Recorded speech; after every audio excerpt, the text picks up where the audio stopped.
Merci. Vous aussi.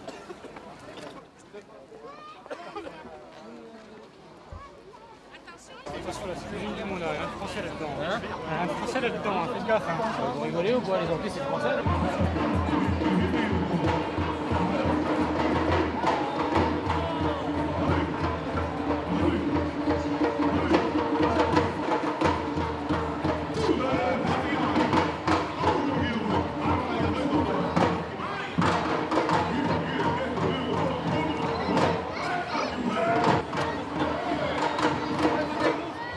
Ouais, bien sûr, ouais.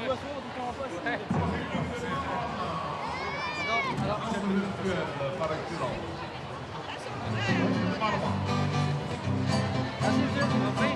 Bon courage, merci, vous aussi. Ouais, merci. Oui, madame.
Alors, on voudrait quand même, avant de commencer, tiens, on va faire l'accueil polynésien, bien sûr, comme d'habitude. Toutes les personnalités qui viennent dans ce village est toujours accueillies.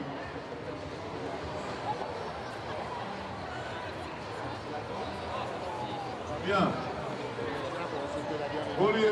C'est les traditions en Polynésie française. Et tu vas rester là, hein, puis on va voir. On va faire la danse jusqu'au bout pour toi.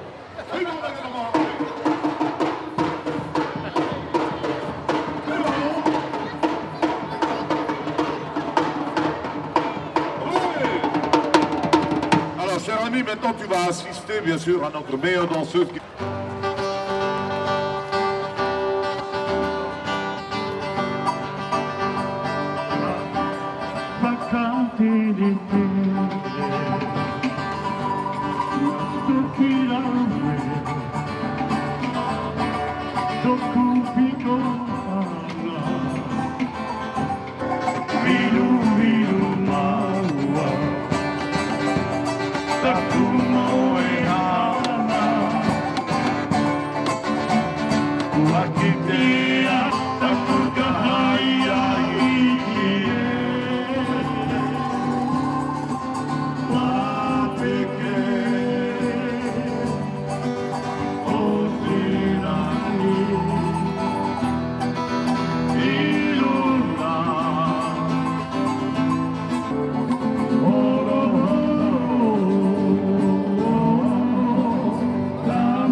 Vive la France et vive la Polynésie française.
Jean, merci d'être venu. Viens, on va faire des photos avec toi.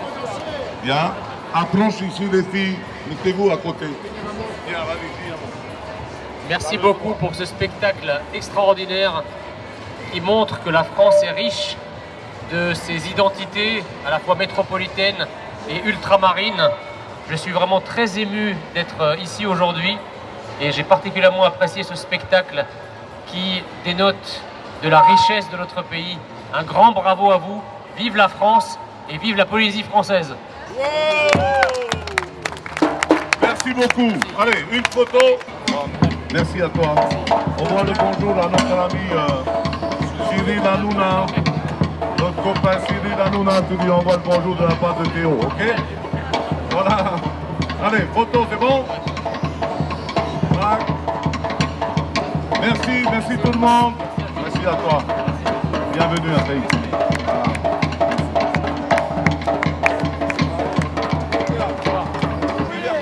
Il est là-bas. Ah, il est con lui.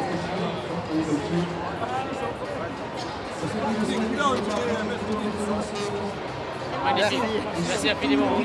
Allez, à bientôt. Merci. Il est là-bas et on a deux. Merci. On a besoin.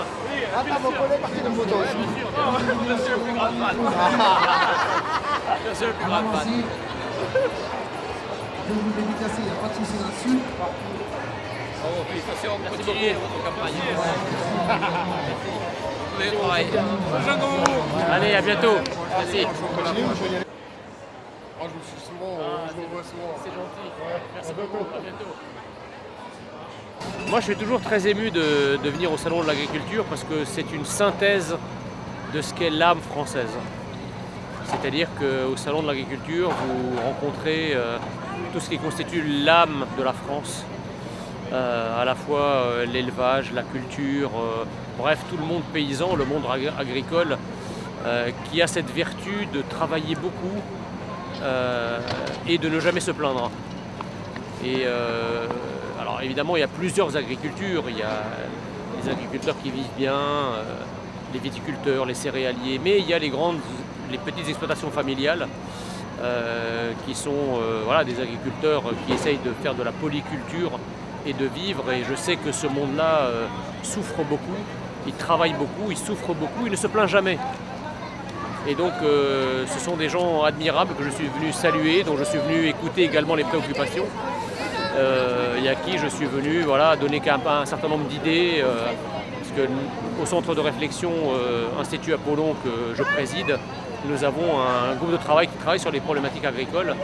Et nous avons un certain nombre de propositions sur le monde agricole, à la fois de manière très concrète sur la fiscalité agricole, sur tout ce qui est fiscalité sociale notamment, mais également sur le côté plus international, c'est-à-dire comment protéger nos agriculteurs face à la concurrence déloyale, etc. Donc je suis venu discuter de tout ça avec les agriculteurs, m'imprégner aussi de leurs problématiques, parce que bon, j'ai toujours à cœur d'être sur le terrain, d'écouter ce que disent les gens, ce que ressentent les gens, ce que demandent les gens.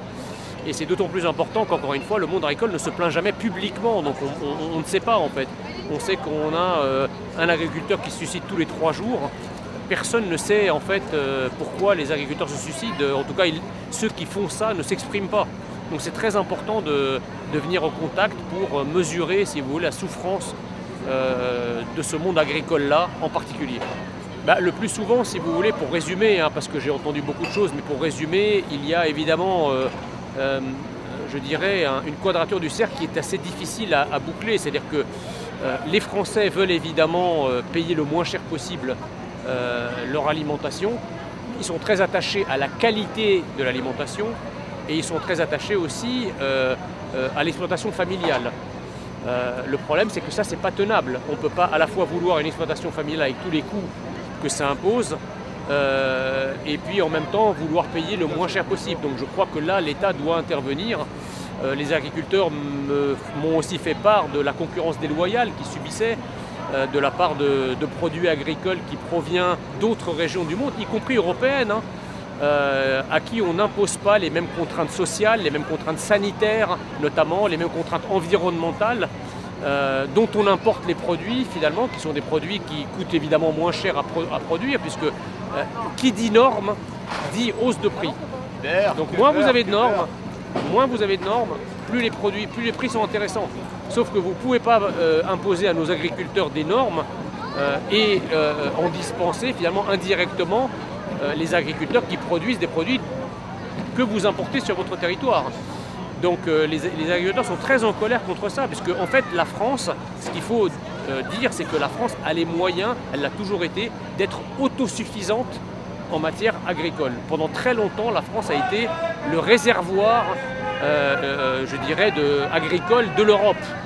Sauf qu'aujourd'hui, nous avons un modèle économique totalement absurde qui fait que non seulement la France n'est plus autosuffisante, non seulement nous importons des produits agricoles que nous produisons chez nous, mais que nous produisons chez nous en imposant à nos agriculteurs des normes tellement importantes qu'elles impactent sur le prix, alors même que nous importons des produits qui ne sont pas soumis à ces normes-là. Donc en fait, ce qu'il faut dire, c'est que notre politique agricole aujourd'hui, notamment notre politique internationale, tue notre agriculture et tue nos agriculteurs. Donc c'est absurde. On marche encore une fois sur la tête. Je crois un peu de bon sens ferait que nous pourrions, dans l'absolu, et si nos élites politiques et nos dirigeants politiques étaient un petit peu plus axés sur la protection des agriculteurs français plutôt que sur des préoccupations un peu plus mondialistes et européistes, nous aurions les moyens de faire en sorte que non seulement nous soyons autosuffisants sur le plan alimentaire, que nous ayons une vraie souveraineté alimentaire avec des agriculteurs qui vivent des fruits de leur travail. Je pense que c'est à notre portée et que c'est juste une question de volonté politique en fait. La PAC, évidemment, la PAC est indispensable parce qu'elle aide aujourd'hui nos agriculteurs de manière massive. Je crois 10 milliards d'euros qui sont consacrés à nos agriculteurs. Le problème, c'est que la PAC, vous savez, tout ce qui est européen n'est que national. C'est-à-dire, moi, quand j'entends les gens me dire que l'Europe, on doit à l'Europe la survie de nos agriculteurs, l'Europe n'a pas de ressources en propre. L'Europe n'est que l'agrégation des États qui la composent. Et les ressources fiscales de l'Europe ne sont jamais que les ressources nationales. C'est-à-dire que c'est nous qui finançons l'Union européenne, puisque nous sommes contributeurs nets à l'Union européenne. Nous sommes contributeurs nets à hauteur de 10 milliards d'euros. Si on faisait la différence entre ce que nous payons à l'Europe et ce que nous recevons de l'Europe, nous sommes contributeurs nets à hauteur de 10 milliards d'euros. Donc la PAC est évidemment un dispositif extrêmement important pour nos agriculteurs, mais je dirais que la PAC, le biais, si vous voulez, nocif, c'est que la PAC finance aussi une agriculture à l'intérieur de l'Europe qui nous concurrence directement. C'est-à-dire que l'Europe finance par exemple l'agriculture espagnole, l'agriculture portugaise, l'agriculture italienne, qui sont les concurrents de nos agriculteurs. Donc soit l'Europe est capable d'avoir une politique agricole qui soit neutre sur le plan concurrentiel et à ce moment-là, pas de souci. Mais si l'Europe n'est pas capable de ça, il faut renationaliser les aides agricoles pour faire en sorte que nos agriculteurs, nos producteurs soient prioritaires dans l'aide qu'on leur donne et surtout que les aides que nous donnons à l'Europe ne servent pas à alimenter les concurrents de nos producteurs nationaux. Parce que là, on est dans le délire, là. Ça, vous avez tout à fait raison. C'est-à-dire que le modèle de la politique agricole commune, c'est le modèle de la ferme industrielle, si vous voulez. C'est le modèle de ce qu'on appelle la ferme aux 1000 vaches, qui est vraiment l'emblème, si vous voulez, de l'avenir de l'agriculture et de l'élevage européen de demain. Sauf que le modèle traditionnel français, il a pour clé de voûte l'exploitation familiale. Ce sont les exploitations familiales agricoles qui ont dessiné le territoire français, qui ont dessiné le terroir français. Or, cette exploitation agricole familiale, elle ne peut pas être rentable si elle est jetée en pâture au sein d'une concurrence qu'elle ne peut pas soutenir. Les Français ont beau être attachés à ce modèle-là, il n'est pas tenable d'un point de vue économique et d'un point de vue financier. Donc il faut évidemment que l'Europe aider, c'est très bien, qu'il y ait une politique agricole commune, c'est très bien, mais si la politique agricole commune ne fait que araser et écrêter les différences nationales, ça ne peut pas marcher, parce que notre modèle agricole français n'est pas le modèle agricole allemand, n'est pas le modèle agricole espagnol, n'est pas le modèle agricole italien. Donc si la politique agricole commune n'est pas capable de prendre en considération les spécificités nationales, évidemment, il y a un alignement de cette politique agricole sur le moins-disant, c'est-à-dire sur le plus concurrentiel, ce qui n'est pas le modèle français.